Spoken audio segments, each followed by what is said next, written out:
కృషి సిద్ధి రసత్వే భవతి అంటూ ఆంజనేయుడు మోస్తున్న పతాకంపై రెపరెపలాడుతున్న అక్షరాలు విజయ సంస్థను 100 వసంతాలు వర్ధిల్లేందుకు ఎనలేని స్ఫూర్తినిచ్చాయనడం ఎవ్వరూ కాదనలేని వాస్తవం. ఉల్లిపాయలు అమ్ముకొని పొట్టపోసుకునే ఒక మామూలు వ్యక్తిని షావుకారుని చేసిన ఈ బ్యానర్ తెలుగు చిత్ర పరిశ్రమలో మరపురాని మరచిపోలేని చిత్రాలను అందిస్తుందని అప్పట్లో ఎవ్వరూ కలగని ఉండరు. తన కృషి అకుంఠిత దీక్షతో సాకారం చేసుకున్నారు బొమ్మిరెడ్డి నాగిరెడ్డి. 1912 డిసెంబర్ 2న కడప జిల్లా పొట్టిపాడు గ్రామంలో పుట్టిన నాగిరెడ్డి అహరహం శ్రమించి వెండితెర క్యాన్వాస్ పై చెరిగిపోని చిత్రాలు గీసిన ఘన చరిత్రను సొంతం చేసుకున్నారు. నాగలి పట్టిన కుటుంబంలో పుట్టిన మొదటి నుంచి నాగిరెడ్డి మనసు వ్యాపారంతో పాటు కళల మీదే ఉండేది. ఆ తపనే ఆయన్ని మద్రాసు పయనమయ్యేలా చేసింది. ఉల్లిపాయల వ్యాపారం కోసం తండ్రి వేలు పట్టుకుని మద్రాసు వచ్చిన నాగిరెడ్డి వ్యాపారంలో నష్టం రావడంతో తన దృష్టిని సినిమా పబ్లిసిటీ మీద పెట్టారు. కారణం అప్పటికే ఆయన అన్నగారు బిఎన్ రెడ్డి దర్శక నిర్మాతగా ఉండడమే. అన్నగారు తీసే చిత్రాలకు ప్రచారకర్తగా బాధ్యతలు స్వీకరించి అందులో తనదైన ముద్ర వేసుకోగలిగారు. ఒక ఊరిలో సినిమా ఆడుతుంటే ఎడ్ల బళ్లకు ఆ సినిమా పోస్టర్స్ అతికించి చుట్టుపక్కల గ్రామాల్లో తిప్పుతూ జనం దృష్టిని ఆకర్షించేవారు. ఇదే పంథాను తరువాతి రోజుల్లో అందరూ అనుసరించడం విశేషం. తను సంపాదించిన డబ్బుతో మద్రాసులోని ఆచారప్పన్ వీధిలో శుభలేఖలు అచ్చువేసే ప్రింటింగ్ ప్రెస్ ఏర్పాటు చేశారు. 1944లో స్వర్గసీమ చిత్రానికి పబ్లిసిటీ ఇన్ఛార్జిగా ఉండగా చక్రపాణితో పరిచయం కలిగింది. అది నాగిరెడ్డి జీవన స్వరూపాన్ని మార్చేసింది. నాగిరెడ్డి చక్రపాణి అభిరుచులు కలిశాయి. సాహిత్యం సినిమాల గురించి చర్చించుకుంటూ ఉండేవారు. చక్రపాణి సంకల్పంతోనే తన ప్రెస్లో ఆంధ్రజ్యోతి, చందమామ పత్రికల ప్రచురణ ప్రారంభించారు నాగిరెడ్డి. 1947లో మొదలైన పిల్లల మాసపత్రిక చందమామ ఆబాల గోపాలాన్ని విశేషంగా ఆకట్టుకుంది. 14 భాషల్లో ఈ పత్రికను ప్రచురించేవారు నాగిరెడ్డి. ఆ పత్రికకు చక్రపాణి సారథ్యం వహించేవారు. ఇక చిత్ర నిర్మాణ విషయానికి వస్తే నాగిరెడ్డి కుమార్తె విజయ పేరు మీద విజయ ప్రొడక్షన్స్ సంస్థను నెలకొల్పారు నాగిరెడ్డి, చక్రపాణి. వీరు నిర్మించిన తొలి చిత్రం షావుకారు. చక్రపాణి కథ మాటలు సమకూర్చిన ఈ చిత్రానికి ఎల్వి ప్రసాద్ దర్శకత్వం వహించారు. 1949లో వచ్చిన షావుకారు చిత్రంలో ఎన్టీఆర్ హీరో. ఇందులో హీరోయిన్ గా నటించిన జానకి షావుకారు జానకిగా చిత్ర పరిశ్రమలో నీరాజనాలు అందుకుంటున్నారు. వీరి రెండవ సినిమా 1951లో వచ్చిన పాతాళ భైరవి. ఆ రోజుల్లో భారీ వ్యయంతో నిర్మించిన ఈ జానపదం తెలుగు చిత్ర పరిశ్రమలో తొలి స్వర్ణోత్సవ చిత్రంగా నిలిచింది. ఈ సినిమాను తమిళంలోనూ తీశారు. విజయ పతాకంపై నాగిరెడ్డి, చక్రపాణి నిర్మించిన పెళ్లి చేసి చూడు, మిస్సమ్మ, అప్పు చేసి చూడు, మాయాబజార్, గుండమ్మ కథ, జగదేక వీరుని కథ, సిఐడి చిత్రాలు విశేష ఆదరణ పొందాయి. ఈ చిత్రాల్లో ఎన్టీఆర్ హీరోగా నటించారు. ఆయనతోనే విజయ సంస్థ చంద్రహారం, సత్య హరిశ్చంద్ర, ఉమాచండి, గౌరీ శంకరుల కథా చిత్రాలను కూడా నిర్మించింది. ఈ సంస్థ ఎన్టీఆర్ తో నిర్మించిన వీటిలో విజయం సాధించిన 9 చిత్రాలను నవరత్నాలుగా భావించేవారు. ఎన్టీఆర్ లేకుండా విజయ సంస్థ గంగా మంగ, శ్రీ రాజేశ్వరి విలాస్ కాఫీ క్లబ్ చిత్రాలు నిర్మించింది. శ్రీ రాజేశ్వరి విలాస్ కాఫీ క్లబ్ చిత్ర నిర్మాణంలో ఉండగానే చక్రపాణి మరణించారు. ఆయన మరణం నాగిరెడ్డిని కలచివేసింది. ఆ తర్వాత ఆయన తెలుగులో సినిమాలు తీయలేదు. 1972లో విజయ మెడికల్ అండ్ ఎడ్యుకేషనల్ ట్రస్ట్ ఏర్పాటు చేశారు నాగిరెడ్డి. ఆ ట్రస్ట్ ఆధ్వర్యంలోనే విజయ హాస్పిటల్, విజయ హెల్త్ కేర్ సెంటర్, విజయ హార్ట్ ఫౌండేషన్ సంస్థలు సాగుతున్నాయి. తెలుగు చిత్ర పరిశ్రమ అభివృద్ధికి ఎంతో కృషి చేసిన నాగిరెడ్డి ఇప్పుడు లేరు. కానీ ఆయన జ్ఞాపకాలను పదిలంగా ఉంచాలని విజయ హాస్పిటల్లో ఒక మ్యూజియం ఏర్పాటు చేశారు ఆయన కుటుంబ సభ్యులు. నాగిరెడ్డి ఉపయోగించిన దుస్తులు, కళ్ళజోళ్ళు, స్టిక్, సుదీర్ఘకాలం వాడిన కారు, ఇవన్నీ ఈ మ్యూజియంలో ఉంచారు.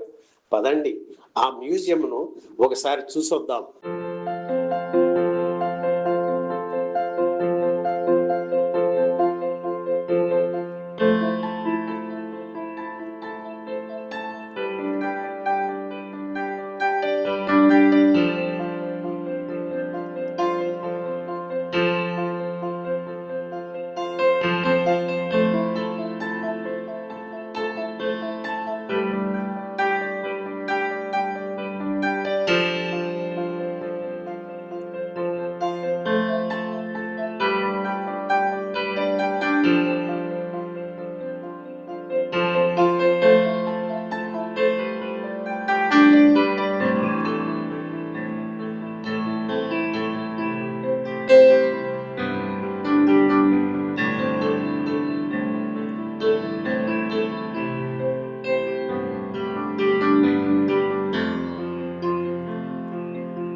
ఈ వీడియో మీకు నచ్చితే లైక్ చేయండి, షేర్ చేయండి, వెంటనే సబ్స్క్రైబ్ కూడా చేయండి.